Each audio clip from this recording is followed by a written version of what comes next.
Hello everyone, welcome to Shweta Sunil Kannada vlogs.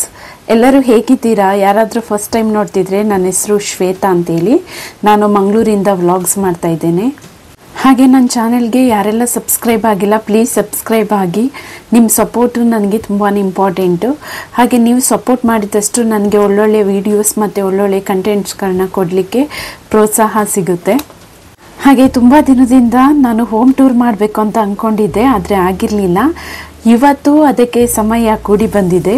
ನನ್ನ husband ಕೂಡ free ಆಗಿದ್ದಾರೆ, ಹಾಗಾಗಿ ಇವತ್ತು ಮಾಡೋಣ ಅಂತೇಳಿ ಪ್ಲ್ಯಾನ್ ಮಾಡ್ಕೊಂಡಿದ್ದೇವೆ. ಮಂಗಳೂರಿನಲ್ಲಿ ಈ ಪ್ಲೇಸಸ್ ಜಾಗನೆಲ್ಲ ಸೆನ್ಸ್ ಲೆಕ್ಕದಲ್ಲಿ ಸೇಲ್ ಮಾಡ್ತಾರೆ. ನಮ್ಮದು 4 ಸೆನ್ಸ್ ಇದೆ. ಇದು ತುಂಬ ಓಲ್ಡ್ ಹೌಸು.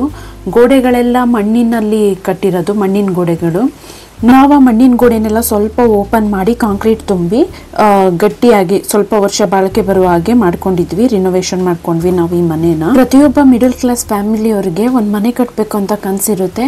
ನಾವು ಮದುವೆ ಆಗಿ 2 ವರ್ಷಕ್ಕೆ ಈ ಮನೆ ಕಟ್ತೇವೆ ಅಂತೇಳಿ ಅಂದ್ಕೊಂಡಿರಲಿಲ್ಲ. ಅನ್ಎಕ್ಸ್ಪೆಕ್ಟೆಡ್ ಗಾಡ್ ಬ್ಲೆಸ್ಸಿಂಗ್ಸ್ ಅಂತಲೇ ಹೇಳ್ಬೋದು. ಹಾಗೆ ನಮ್ಮ ಫ್ಯಾಮಿಲಿ ಮೆಂಬರ್ಸು ಮತ್ತು ನಮ್ಮ ಭಾವಂದಿರು ಕೂಡ ನಮ್ಮೊಟ್ಟಿಗೆ ಕೈ ಜೋಡಿಸಿದ್ರು, ಹಾಗಾಗಿ ಇದು ಸಾಧ್ಯವಾಯಿತು. ನಾವು ಮನೆ ತಗೊಂಡಾಗ ಅದು ಹೀಗಿತ್ತು, 2 ತೆಂಗಿನ ಮರ ಇತ್ತು. ಮರನೆಲ್ಲ ನಾವು ತೆಗಿಸ್ತೀವಿ ಪಾರ್ಕಿಂಗ್ಗೋಸ್ಕರ. ಮತ್ತು ಅದು ತುಂಬ ಹೈಟ್ ಇತ್ತು. ನಾವು ಮಣ್ಣನ್ನೆಲ್ಲ ತೆಗೆದು ರೋಡ್ ಲೆವೆಲ್ ಮಾಡ್ಕೊಂಡ್ವಿ. ಈಗ ನಾನು ಔಟ್ಸೈಡಿಂದ ತೋರಿಸ್ತೀನಿ, ನಿಮಗೆ ಗೊತ್ತಾಗುತ್ತೆ ಹೇಗಿದೆ ಅಂತೇಳಿ. ನಾವು ರೋಡ್ ಲೆವೆಲ್ ಮಾಡ್ಕೊಂಡಿದ್ವಿ. ಅದು ಹೈಟ್ ಇದ್ದಿದ್ದು ಮಣ್ಣೆಲ್ಲ ತೆಗೆದು 2 ಗೇಟ್ ಇದೆ, ಒಂದು ಪಾರ್ಕಿಂಗ್ಗೆ ವೆಹಿಕಲ್ಗಳು ನಿಲ್ಲಿಸ್ಲಿಕ್ಕೆ, ಇನ್ನೊಂದು ನಮಗೆ ಓಡಾಡಲಿಕ್ಕೆ ಅಂತೇಳಿ. ಫಸ್ಟ್ ಕಾಂಪೌಂಡ್ ಎಲ್ಲ ಇರಲಿಲ್ಲ, ಕಾಂಪೌಂಡ್ ಎಲ್ಲ ನಾವೇ ಬಿಲ್ಡ್ ಮಾಡಿದ್ದು. ಹಾಗೆ ಮನೆ ಮುಂದೆ ಸ್ವಲ್ಪ ಗಾರ್ಡನ್ ಕೂಡ ಮಾಡ್ಕೊಂಡಿದ್ದೇವೆ. ಇದಕ್ಕೆ ಮುಂಚೆ ನಾನು ಗಾರ್ಡನ್ ಟೂರ್ ಮಾಡಿದ್ದೇನೆ. ಯಾರಾದರೂ ನೋಡಿಲ್ಲ ಅಂದರೆ ಅದ್ರ ಲಿಂಕ್ನ ಡಿಸ್ಕ್ರಿಪ್ಷನಲ್ಲಿ ಹಾಕಿರ್ತೀನಿ, ಬೇಕಾದ್ರೆ ಚೆಕ್ ಮಾಡಿ. ನಾವು ಓಡಾಡೋದೆಲ್ಲ ಈ ಚಿಕ್ಕ ಗೇಟಿನಲ್ಲೇ. ನಾನು ನಿಮ್ಮನ್ನೆಲ್ಲ ನಮ್ಮ ಮನೆಗೆ ಸ್ವಾಗತಿಸ್ತಾ ಇದ್ದೇನೆ. ವೆಲ್ಕಮ್. ಈ ಸೈಡ್ ಏನಿದೆ ಇದು ಕಾರ್ ಪಾರ್ಕಿಂಗ್ಗೆ ಮತ್ತು ಬೈಕ್ಗಳನ್ನ ನಿಲ್ಲಿಸ್ಕೊಳ್ಳಿಕ್ಕೆ ಅಂತ ಮಾಡ್ಕೊಂಡಿದ್ದೇವೆ. ಅಲ್ಲೇ ಕೆಲವೊಂದು ಪಾಟ್ಸ್ಗಳನ್ನೆಲ್ಲ ಇಟ್ಟಿದ್ದೇನೆ. ನಾನು ಸಮ್ ಟೈಮ್ ಒಳಗಡೆ ಎಲ್ಲ ಕೆಲಸ ಮಾಡ್ತಿದ್ರೆ ಗೇಟ್ ಲಾಕ್ ಮಾಡಿಬಿಟ್ಟು ಕಾಂಪೌಂಡ್ ಒಳಗಡೆನೆ ಬಿಡ್ತೇನೆ ಮಕ್ಕಳನ್ನ ಆಟ ಆಡಲಿಕ್ಕೆ. ಇಲ್ಲೆಲ್ಲ ಮಕ್ಕಳದು ಆಟ ಸಾಮಾನುಗಳು ಮತ್ತು ಸೈಕಲ್ಗಳನ್ನ ಇಟ್ಕೊಂಡಿದ್ದಾರೆ. ಹಾಗೆ ಇಲ್ಲೂ ಕೆಲವೊಂದು ಚೇರ್ಸ್ಗಳನ್ನ ಹಾಕ್ಕೊಂಡಿದ್ದೇನೆ. ಈವ್ನಿಂಗ್ ಟೈಮು ಸ್ನ್ಯಾಕ್ಸ್ಗೆ ಮತ್ತು ಚಹಾ ಎಲ್ಲ ಕುಡಿಬೇಕಾದ್ರೆ ಇಲ್ಲಿ ಕೂತ್ಕೊಂಡು ಕುಡಿತೇವೆ. ಮತ್ತು ಮಕ್ಕಳನ್ನ ಔಟ್ಸೈಡ್ ಬಿಟ್ಟಾಗ ಅವ್ರು ಏನಾರು ಆಟ ಆಡ್ತಿದ್ರೆ ಇಲ್ಲಿ ಕೂತ್ಕೊಂಡು ಕೂಡ ನಾನು ಅಬ್ಸರ್ವ್ ಮಾಡ್ಬೋದು. ಹಾಗೆ ನನ್ನ ಅಕ್ಕಪಕ್ಕದ ನೇಬರ್ಸ್ ಎಲ್ಲ ಬರ್ತಾರೆ, ನಾವಿಲ್ಲೇ ಕೂತ್ಕೊಂಡು ನಿಂತ್ಕೊಂಡೆಲ್ಲ ಮಾತಾಡ್ಕೋತೀವಿ. ಹಾಗೆ ಇದು ಮನೆ ಒಳಗಡೆ ಎಂಟ್ರೆನ್ಸು. ಡೋರು ಹೈಟ್ ಇದ್ದಿದ್ದರಿಂದ ನಾವು ಇದಕ್ಕೆ ಸ್ಟೆಪ್ ಮಾಡ್ಕೊಂಡ್ವಿ. ನನ್ನ ಪುಟ್ಟ ಅರಮನೆಗೆ ನಿಮಗೆಲ್ಲರಿಗೂ ಸ್ವಾಗತ. ಮನೆ ಒಳಗಡೆ ಬಂದ ತಕ್ಷಣ ಇಲ್ಲೊಂದು ಚಿಕ್ಕದಾಗಿ ಹಾಲ್ ರೀತಿ ಇದೆ ಔಟ್ಸೈಡಲ್ಲಿ. ಇಲ್ಲಿ ನಾವು ಇರ್ವಿಂದ ಒಂದು ಫೋಟೋವನ್ನು ಹಾಕ್ಕೊಂಡಿದ್ದೇನೆ ಕೊಲೇಜ್ ಮಾಡಲಿಕ್ಕೆ ಅಂತೇಳಿ. ಇದೊಂದು ಕ್ರ್ಯಾಡಲ್ ಸಮಯದಲ್ಲಿ ತೆಗೆದದ್ದು. ಇದು ನನಗೆ KMCಲಿ ಡೆಲಿವರಿ ಆಗಿದ್ದು. ಅಲ್ಲಿ ಕಾಂಪ್ಲಿಮೆಂಟ್ರಿ ಆಗಿ ಡಿಸ್ಚಾರ್ಜ್ ಆಗಬೇಕಾದ್ರೆ ಅವ್ರು ಕೊಟ್ಟಿದ್ದು ಇರ್ವಿನಾಗ 4 ಡೇಸ್ ಬೇಬಿ. ಹಾಗೆ ಈ ಸೈಡು ಇದೆಲ್ಲ ಫೋಟೋಸು ಶರ್ವಿಂದು ಕೊಲಾಜ್ ಮಾಡಿರೋದು. ಒಂದು 3rd ಇಯರ್ ಬರ್ತ್ಡೇಗೆ ಅಂತೇಳಿ ಅವ್ರ ಡ್ಯಾಡಿ ಸರ್ಪ್ರೈಸ್ ಆಗಿ ಅವನಿಗೆ ಗಿಫ್ಟ್ ಕೊಟ್ಟಿದ್ದನ್ನ. ಇನ್ನು ಈ ಸೈಡಲ್ಲಿ ನಮ್ಮದು ಮದುವೆ ಫೋಟೋಸು ಮತ್ತು ಫ್ಯಾಮಿಲಿ ಮೆಂಬರ್ಸ್ ಫೋಟೋಸ್ನೆಲ್ಲ ಹಾಕ್ಕೊಂಡಿದ್ದೇವೆ.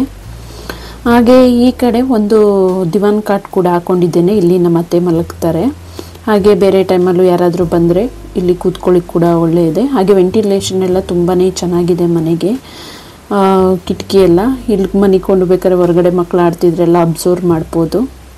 ಹಾಗೆ ಇದು ನೆಲ ಎಲ್ಲ ಫಸ್ಟ್ ಕಾಂಕ್ರೀಟ್ ಆಗಿತ್ತು.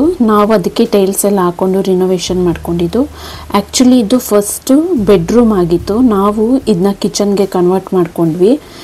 ಯಾಕೆಂದರೆ ಮನೆ ಮುಂದೆ ಮಕ್ಕಳು ಏನಾರು ಆಟ ಆಡ್ತಿದ್ರೆ ನಾನು ಇಲ್ಲಿಂದ ಅಬ್ಸರ್ವ್ ಮಾಡ್ಬೋದು. ಕಿಚನ್ ಆ್ಯಕ್ಚುಲಿ ನಮ್ಮದು ಬ್ಯಾಕ್ ಸೈಡ್ ಇದ್ದದ್ದು. ಬ್ಯಾಕ್ ಸೈಡ್ ಇದ್ದರೆ ಮನೆಗೆ ಯಾರಾದರೂ ಬಂದರೆ ಅಬ್ಸರ್ವ್ ಮಾಡಲಿಕ್ಕಾಗಲ್ಲ ಅಂತೇಳಿ ನಾವೇ ಫ್ರಂಟಿಗೆ ಮಾಡ್ಕೊಂಡ್ವಿ. ಹಾಗೆ ನೀವು ಇಲ್ಲಿ ನೋಡ್ಬೋದು ಎಲ್ಲನೂ. ನಾನು ಮನೆಗೆ ಪಾತ್ರೆ ಸಾಮಾನಾಗಿರ್ಬೋದು ಏನೇ ಇರ್ಬೋದು ಎಷ್ಟು ಬೇಕಷ್ಟು ಮಾತ್ರ ಇಟ್ಕೋತೀನಿ.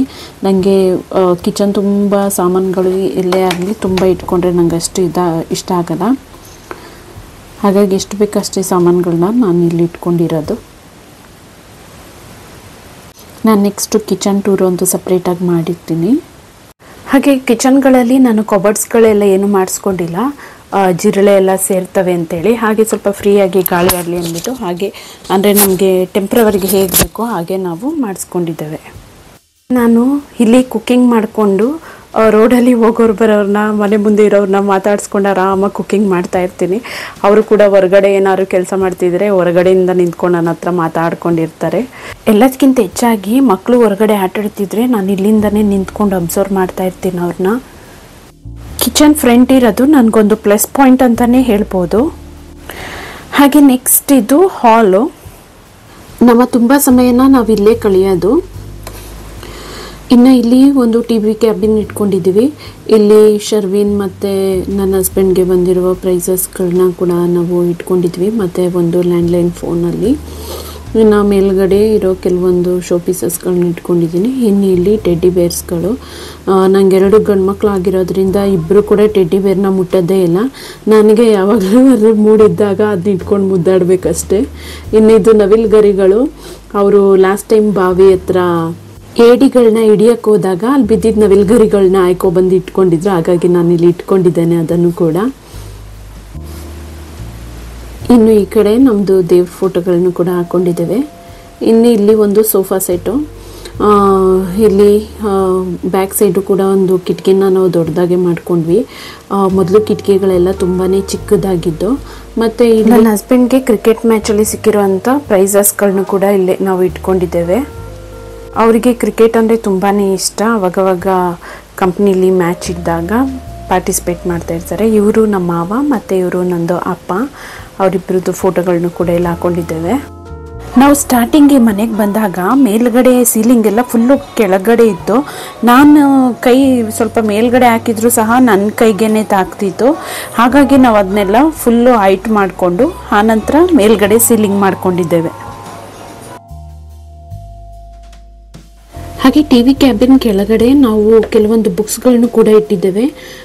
ನಮ್ಮ ಮನೆಯಲ್ಲಿ ಜಾಸ್ತಿ ಮಕ್ಕಳಿಗೆ ನಾವು ಬುಕ್ಸ್ ಓದಲಿಕ್ಕೇ ತುಂಬ ಪ್ರೋತ್ಸಾಹಿಸ್ತೇವೆ. ಅದಲ್ಲದೆ ನನ್ನ ಹಸ್ಬೆಂಡಿಗೆ ಬುಕ್ಸ್ಗಳನ್ನ ರೀಡ್ ಮಾಡೋದೇ ಅವ್ರಿಗೆ ಒಂದು ಪ್ಯಾಷನ್. ಇದು ಒಂದು ಸೈಡ್ ಹ್ಯಾಂಗಲಿಂದ ತೋರಿಸ್ತಾ ಇದ್ದೀನಿ ಹಾಲ್ನು. ಹಾಗೆ ರೀಸೆಂಟಾಗಿ ನನ್ನ ಹಸ್ಬೆಂಡೇ ನಮ್ಮ ಮನೆಗೆಲ್ಲ ಪೇಂಟಿಂಗ್ ಮಾಡಿದ್ದು. ನಮ್ಮ ಮನೆಗೆ ಪೇಂಟಿಂಗ್ ಎಲ್ಲ ನನ್ನ ಹಸ್ಬೆಂಡೇ ಯಾವಾಗಲೂ ಪ್ರತಿ ವರ್ಷ ಮಾಡೋದು. ಇರ್ವಿನ್ ಮಲಗಿದ್ದಾನೆ. ಅವನಿಗೆ ಸ್ವಲ್ಪ ಸೌಂಡ್ ಆದರೂ ಕೂಡ ಎದ್ಬಿಡ್ತಾನೆ. ಯೂಶಲಿ ನಾನು ಯಾವಾಗಲೂ ಅವನ್ನ ಹಗಲತ್ತು ಸೀರಿಯಲ್ಲೇನೆ ಮಲಗಿಸೋದು, ಹಾಗಾಗಿ ಒಳ್ಳೆ ನಿದ್ದೆ ಮಾಡ್ತಾನೆ ಇಲ್ಲಿ. ಇದು ರೂಮಲ್ಲಿ ಆ ಕಡೆ ಈ ಕಡೆ 2-3 ಕಬೋರ್ಡ್ ಇಟ್ಕೊಂಡಿದ್ದೀವಿ. ಮತ್ತು ಮೇಲ್ಗಡೆ ಸ್ವಲ್ಪ ಹಲಗೆ ಹಾಕ್ಬಿಟ್ಟು ಜಾಸ್ತಿ ಯೂಸ್ ಮಾಡದೇ ಇರೋದನ್ನೆಲ್ಲ ಥಿಂಗ್ಸ್ನ ಮೇಲ್ಗಡೆ ಇಟ್ಟಿದ್ದೇವೆ. ಅದ್ರ ಮೇಲೆ ಈ ರೂಮಲ್ಲಿ ಬಂದು ಮರದ ಹಠ ಮಾಡಿಸ್ಕೊಂಡಿದ್ದೇವೆ. ಯಾವುದಾದ್ರೂ ವಸ್ತುಗಳನ್ನ ಯೂಸ್ ಮಾಡದೇ ಇರೋದನ್ನೆಲ್ಲ ಮೇಲ್ಗಡೆನೆ ಡಂಪ್ ಮಾಡ್ತೀವಿ. ಹಾಗೆ ರೂಮ್ನ ಬಿಟ್ಟು ಇನ್ನು ಎಲ್ಲ ಕಡೆ ನಾವು ಫಾಲ್ಸ್ ಸೀಲಿಂಗ್ಸ್ನ ಮಾಡ್ಕೊಂಡಿರೋದು. ಮನೆ ಒಳಗಡೆ ಬಂದವರು ಯಾರು ಕೂಡ ಇದನ್ನ ಹಂಚಿನ ಮನೆ ಅಂತಲೇ ಹೇಳೋದಿಲ್ಲ. ಸೇಮ್ ಇದು ತಾರಸಿ ಮನೆಯಾಗಿ ಇದೆ ಒಳಗಡೆ. ಮತ್ತು ಫಾಲ್ಸ್ ಸೀಲಿಂಗ್ ಹಾಕಿರೋದ್ರಿಂದ ನಮಗೆ ಮನೆ ಒಳಗಡೆ ಅಷ್ಟು ಡಸ್ಟ್ ಬೀಳೋದಿಲ್ಲ. ಹಾಗೆ ಮಳೆ ಟೈಮಲ್ಲೂ ಕೂಡ ಅಷ್ಟು ಸೌಂಡ್ ಕೂಡ ಒಳಗಡೆ ಕೇಳಿಸೋದಿಲ್ಲ. ಇನ್ನು ಇದೊಂದು ರೂಮು. ಇಲ್ಲಿ ನಾವು ಯಾವುದೇ ಕಾಟ್ಗಳನ್ನ ಇಟ್ಕೊಂಡಿಲ್ಲ. ನಾವು ಇದನ್ನ ಲೈಬ್ರರಿಯಾಗಿ ಮಾಡ್ಕೊಂಡಿದ್ದೇವೆ. ಇಲ್ಲಿ ಶರ್ವಿನ್ ಕೂಡ ಸ್ಟಡಿ ಮಾಡ್ತಾನೆ. ಅವನು ಸ್ಟಡಿ ಮಾಡದೇ ಇರೋ ಟೈಮಲ್ಲಿ ಬೋರ್ಡ್ನ ತೆಗೆದು ನಾನು ಕೆಳಗಡೆ ಹಾಕ್ಬಿಡ್ತೀನಿ. ಆವಾಗ ರೂಮ್ ಕೂಡ ಸ್ವಲ್ಪ ದೊಡ್ಡದಾಗಿರುತ್ತೆ. ಹಾಗೆ ಮನೇಲಿ ಏನಾದ್ರು ಗೆಸ್ಟ್ ತುಂಬ ಜಾಸ್ತಿ ಜನ ಇದ್ದಾಗ ಕೂಡ ಈ ರೂಮಲ್ಲಿ ಮಲಗ್ತಾರೆ. ಈ ರೂಮು ನಮ್ಮ ಮನೆಯ ಒಂದು ದೇವಸ್ಥಾನ ಅಂತಲೇ ಹೇಳ್ಬೋದು. ಈ ರೂಮಲ್ಲಿ ತುಂಬ ಬುಕ್ಸ್ಗಳನ್ನೇ ಇಟ್ಟಿದ್ದೇವೆ. ನನ್ನ ಹಸ್ಬೆಂಡಿಗೆ ಬುಕ್ಸ್ಗಳನ್ನ ಓದೋದು ಅವ್ರಿಗೆ ಒಂದು ಪ್ಯಾಷನ್. ಅದು ಹವ್ಯಾಸ ಅನ್ನೋಕ್ಕಿಂತ ಅದು ಪ್ಯಾಷನ್ನೇ ಅವ್ರಿಗೆ. ಹಾಗಾಗಿ ಅವರು ಕೂಡ ತುಂಬ ಬುಕ್ಸ್ನೆಲ್ಲ ರೀಡ್ ಮಾಡ್ತಾ ಇರ್ತಾರೆ. ಶರ್ವಿನ್ ಕೂಡ ಈ ರೂಮು ಬೆಟರ್ ಸ್ಟಡಿ ಮಾಡಲಿಕ್ಕೆ ಅಂದ್ಬಿಟ್ಟೇ ನಾವು ಈ ರೂಮ್ನ ಈ ರೀತಿ ತಯಾರು ಮಾಡ್ಕೊಂಡಿದ್ದೇವೆ. ಇಲ್ಲೆಲ್ಲ ನಾವು ಏನೇನು ಯೂಸ್ ಮಾಡ್ತೀವಿ, ಸ್ಟೇಷನರಿ, ಸ್ಟಡಿ ಮೆಟೀರಿಯಲ್ಸ್ ಎಲ್ಲನೂ ಈ ರೂಮಲ್ಲಿ ಇಟ್ಕೊಂಡಿದ್ದೇವೆ. ಹಾಗೆ ಒಂದು ಪ್ರಿಂಟರು, ಲ್ಯಾಪ್ಟಾಪ್ ಎಲ್ಲ ಏನೇ ಒಂದು ಎಜುಕೇಷನ್ ರಿಲೇಟೆಡ್ ವರ್ಕ್ ಈ ರೂಮಲ್ಲೇ ಮಾಡೋದು. ಹಾಗೆ ಈ ಕಡೆ ಎಲ್ಲ ಫೈಲ್ಸ್ಗಳನ್ನು ಕೂಡ ಇಟ್ಕೊಂಡಿದ್ದಾರೆ. ಹಾಗೆ ಕೆಲವು ಕಾಂಪಿಟೇಟಿವ್ ಎಕ್ಸಾಮ್ಸ್ ಇದ್ದು ಬುಕ್ಸ್ಗಳನ್ನು ಕೂಡ ನಾನು ಅಲ್ಲಿ ಜೋಡಿಸಿದ್ದೀನಿ. ಹಾಗೆ ಈ ರಾಕಲ್ಲಿ ಬಂದು ನಾನು ಬೇಸಿಕ್ ಥಿಂಗ್ಸ್ಗಳನ್ನೆಲ್ಲ ಇಟ್ಟಿದ್ದೀನಿ. ವಿಕ್ಸು, ಪೌಡರು, ಕೋಕೋನಟ್ ಆಯಿಲು ಈ ಥರದ ಇಟ್ಟಿದ್ದೀನಿ. ಯಾರಾದರೂ ಮನೆಗೆ ಬಂದವ್ರಿಗೆ ಎಮರ್ಜೆನ್ಸಿಗೆ ಅವ್ರಿಗೆ ನೋಡಿದ ತಕ್ಷಣ ಸಿಗುವ ಹಾಗೆ. ಇನ್ನು ಇದೆಲ್ಲ ಏನು ನೋಡ್ತಿದ್ರಿ, ಇದೆಲ್ಲ ಬುಕ್ಸ್ಗಳು ನನ್ನ ಹಸ್ಬೆಂಡ್ ರೀಡ್ ಮಾಡೋದು. ನನಗೆ ಇಂಟ್ರೆಸ್ಟ್ ಇದ್ದಾಗ ಯಾವಾಗಲಾರು ಓದಬೇಕು ಅನಿಸಿದಾಗ ನಾನು ಕೂಡ ತಗೊಂಡು ರೀಡ್ ಮಾಡ್ತೀನಿ. ಇನ್ನು ಮೇಲ್ಗಡೆ ಎಲ್ಲ ಬುಕ್ಸ್ಗಳೇ ರಿಲೇಟೆಡ್ ಆಲ್ ಬುಕ್ಸ್ಗಳನ್ನೇ ನಾವು ಇಟ್ಟಿದ್ದೇವೆ. ಮತ್ತು ಶರ್ವಿಂದು ಯಾವುದೇ ಬುಕ್ಸ್ನು ಕೂಡ ನಾವು ವೇಸ್ಟ್ ಮಾಡೋದಿಲ್ಲ, ಹಾಳು ಮಾಡೋದಿಲ್ಲ. ಅದನ್ನೆಲ್ಲನೂ ಕೂಡ ಅವನು ಪ್ರೀ ನರ್ಸರಿಯಿಂದ ಹಿಡಿದು 3rd ಸ್ಟ್ಯಾಂಡರ್ಡ್ವರೆಗೂ ಎಲ್ಲ ಬುಕ್ಸ್ನೂ ನಾವು ಸೇವ್ ಮಾಡಿದ್ದೇವೆ. ಹಾಗೆ ಇಲ್ಲಿ ವಾಷಿಂಗ್ ಮಿಷಿನ್ ಕೂಡ ಇಟ್ಕೊಂಡಿದ್ದೇವೆ. ಇಲ್ಲೊಂದು ವಾಶ್ ಬೇಸನ್ ಕೂಡ ಉಂಟು. ಇನ್ನು ಇಲ್ಲಿ ಮೇಲ್ಗಡೆ ಸೆಲ್ಫಲ್ಲಿ ಆಲ್ ರಿಲೇಟೆಡ್ ಡಿಟರ್ಜೆಂಟ್ ಮತ್ತು ವಾಶ್ರೂಮ್ ಕ್ಲೀನಿಂಗ್ ಐಟಮ್ಸ್ಗಳನ್ನೆಲ್ಲ ನಾನು ಅಲ್ಲೇ ಒಂದು ಕಡೆ ಇಟ್ಟಿದ್ದೇನೆ. ಇನ್ನು ಇಲ್ಲಿ ಒಂದು ವೆಸ್ಟರ್ನ್ ಟಾಯ್ಲೆಟ್ ಇದೆ.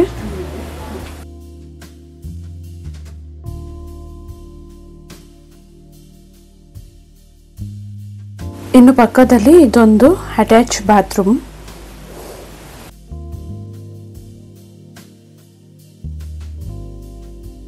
ಇದು ಫಸ್ಟು ಉದ್ದಕ್ಕೆ ಕಿಚನ್ ಇದ್ದದ್ದು. ನಾವು ಇದನ್ನು ಒಂದು ವಾಶ್ರೂಮ್ ಮತ್ತು ಇನ್ನೊಂದು ಅಟ್ಯಾಚ್ಡ್ ಬಾತ್ರೂಮ್ ಆಗಿ ಮಾಡ್ಕೊಂಡ್ವಿ. ಹಾಗೆ ಸ್ವಲ್ಪ ವಾಷಿಂಗ್ ಮಿಷಿನ್ ಇಡಲಿಕ್ಕೆಲ್ಲ ನಾವು ಫಸ್ಟೇ ಪ್ಲ್ಯಾನ್ ಮಾಡಿ ಜಾಗ ಮಾಡ್ಕೊಂಡ್ವಿ.